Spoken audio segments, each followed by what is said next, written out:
I guess we could wrap this up talking about the Equalizer 3. And this is the third film from Denzel Washington and Antoine Fuqua in this series, which was based on the old television show, which also has a modern version of the television show that's still going pretty strong, man. Shout out to Queen Latifah. I'm kind of hoping one day maybe her character and Denzel's character will cross paths some kind of way. Like it would be so awesome. I was thinking about this. I was like, if I was watching one of these Equalizer movies and maybe Denzel needs some guns somewhere and he hits up Latifah on the phone, it's like, all right, I know somebody. Just sit tight. And, give me something like that. Even the vice versa on the TV show. That would be so awesome.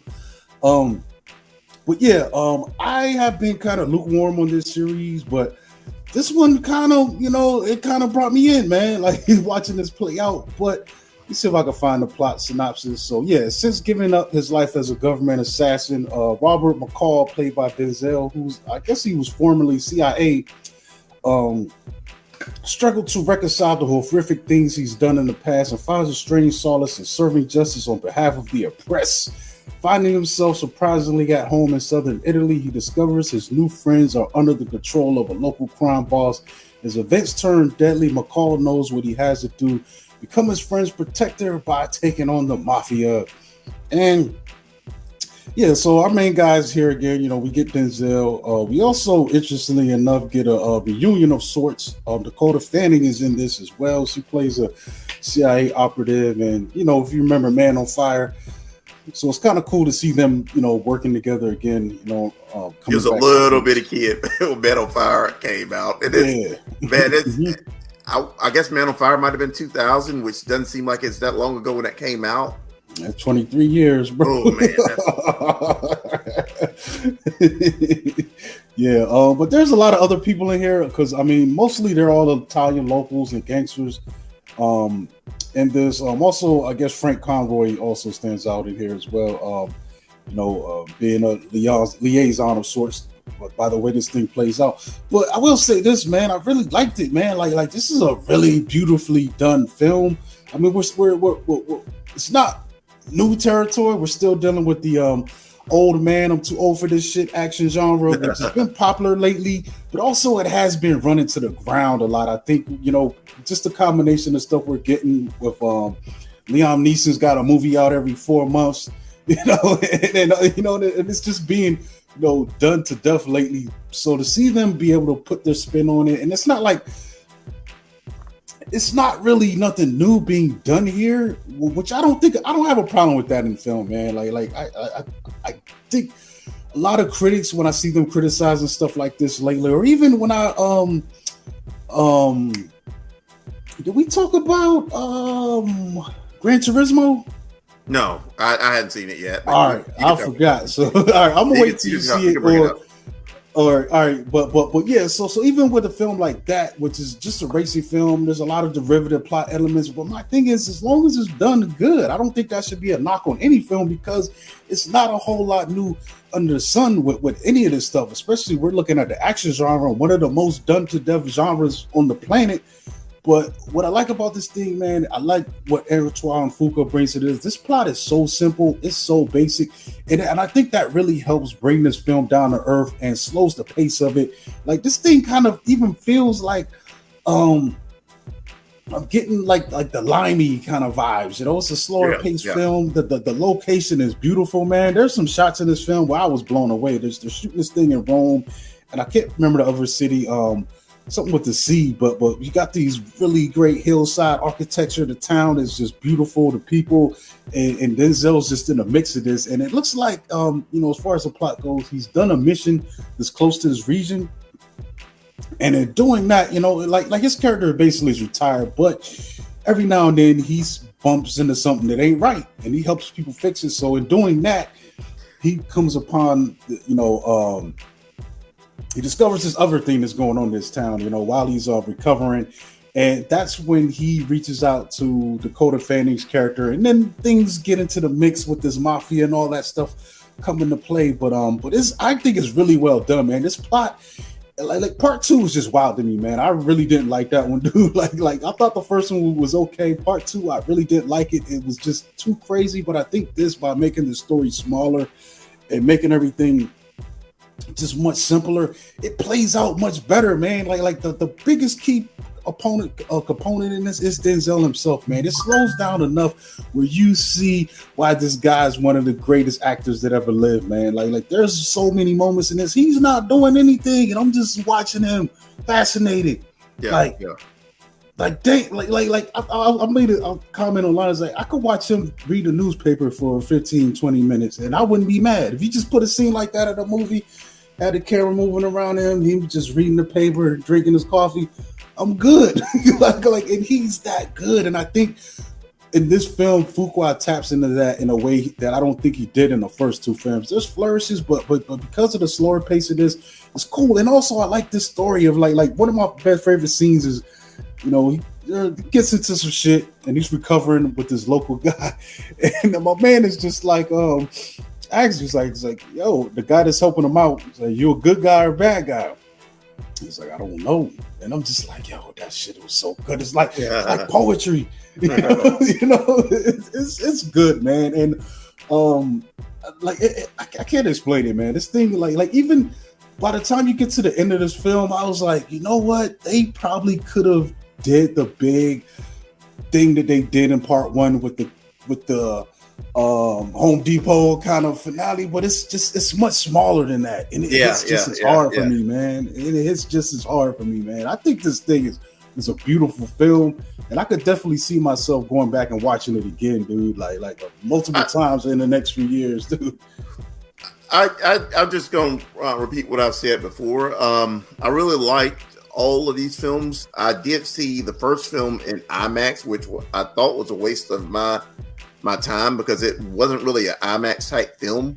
But I love this Robert McCall character that Denzel's playing.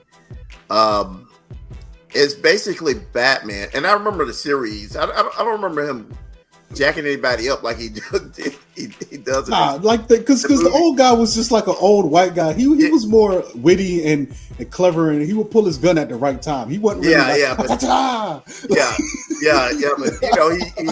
but he's pretty much Batman or somebody like the Spirit or that type of character, but he'll kill a motherfucker.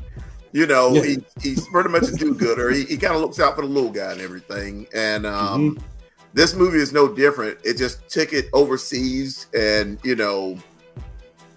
like you said, every moment of this was a beautiful film to just visually watch. Pacing is good. I think that for the longest, I always thought that Spike Lee was Denzel's director, but it's slowly becoming Fuqua because between Training Day, these three films, and also the Magnificent remake. He's pretty much been putting keeping Denzel action star since Tony Scott's gone. Tony Scott. That's what this reminded me too. I did get flourishes of the Man on Fire, like style. Man on Fire is really crazy visually though. The way they edited that film with all the grain and the transitions and all that, but this kind of has a feel it feels like this character exists in both of these worlds. Like Creasy and what's his name, Robert. I feel like they're the same guy at some points, man. Yeah, it's crazy. Yeah, but McCall's a little bit more OCD and you really didn't see that much of that going on. So I don't know if he had kind of calmed down a little bit, but the other two films, he was a little bit more seemed like he was a little bit more triggered, about things that were happening. Because you remember, in the other two films, he pretty much would tell somebody the time. He didn't do that much in this one. I think probably also maybe they just felt like, man, we've done it to death. We get one scene where they do that, but you do get a little bit like when he's drinking his tea and the napkin stuff. So I guess that's kind of supposed to substitute for some of that stuff. And it's just I don't know, man. Like this one got me, dude. I was sitting there watching it, and It's beautiful. I really like how it ended because it's kind of an open ending. You don't really know if he's done with this life, because him and Queen Latifah have to have the crossover. Yo, man, it'll be so cool if she rolls up on the motorcycle and gives him a briefcase. I was like, I would lose my mind. I haven't seen that show yet. I think it's okay. It's kind of like it's good enough, it has the little drama going on in the plot, but like I said, the fact that I think they're on their 4th season, like it's a hit over there, man. Like, and it's good enough. It's entertaining to watch Queen Latifah just going through kicking ass. Like, I love it, man. I love it. Yeah. So, and I'm like I said, man, I think that would be great just to integrate those worlds some kind of way, because Denzel also is a directs, man. He's been on a couple of shows directing episodes. Like the opportunities there, man. Yeah, you know what I'm saying? I think that'd be cool. But yeah, so you're right. It does leave room for another chapter in the series, and I'm in for it, man. Like I said, I was kind of lukewarm, but if he keeps making them like this, I feel like they finally hit the perfect stride on this thing, man. I think, man, and it's just beautiful, man. Oh yeah, and Tony Scott's Man on Fire actually came out in 2004, so that's still okay. That's still 20, still and to me, man, 19 years.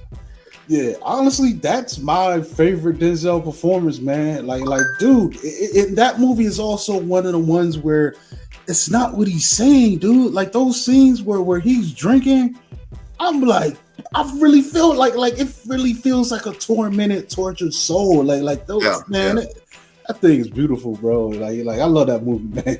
Yeah, the one-liners in there that he's got. Yeah, I wish he had more time. Yeah, I'm kind of glad that we're seeing Denzel as a more of an action star, because he does do drama, but I don't know. I guess he's a little bit more well-rounded, but yeah. Yeah, it's great, man. It's great. I just good, man. Just sitting here thinking. I kind of want to know who would win a fight between Denzel's Robert McCall and John Wick. I don't know, man. I think Wick gonna get him, dude. You think so?